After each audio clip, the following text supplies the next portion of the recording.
Traps are set apart from monsters and spells by having a red-colored border. Traps have the mandatory condition of having to be set, generally during the player's turn, and then cannot be activated until the next turn. Due to the requirement of first having to set trap cards, trap effects are generally stronger than those of monsters and spells. For example, Dimensional Prison is similar to Dark Core, but lacks a discard requirement to make up for the conditionality. In addition, trap cards are differentiated from monsters and most spells by being exclusively Spell Speed 2 and Spell Speed 3 in the case of counter traps. Piggybacking off of quick play spells, all trap cards can be chained to other cards. The exact time when traps can be activated is actually pretty complex, described in full detail as the Fast Effect Timing Rules. The miracle of flowcharts for you guys. Yu-Gi-Oh! Is such a simple game. No wonder no one in the DM era needed to chain trap cards. To abridge the rules for newer players, traps can be activated at any time during the player's turn, unless the chain is resolving. Moving on from mechanics, let's get down to the actual cards. Name. Again, name is mostly linked to archetypes.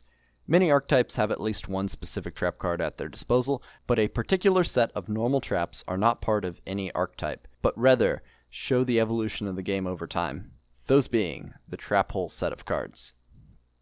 Trap symbol. All traps have the kanji for torapu. Trap card.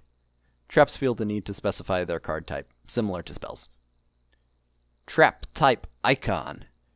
Trap cards are separated into three categories: normal traps, which lack an icon; continuous traps, which share the infinity icon denoting continuous spells; and finally, counter traps, which are denoted by the reversing arrow, for the most part.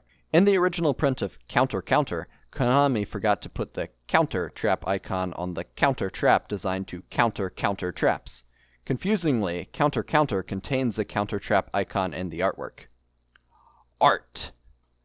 One of the aspects of artwork I am not sure when I am going to be able to comment on is censored artwork. A couple examples of localized censorship between the OCG and TCG exist on the artwork of trap cards: Tragedy and Dramatic Rescue.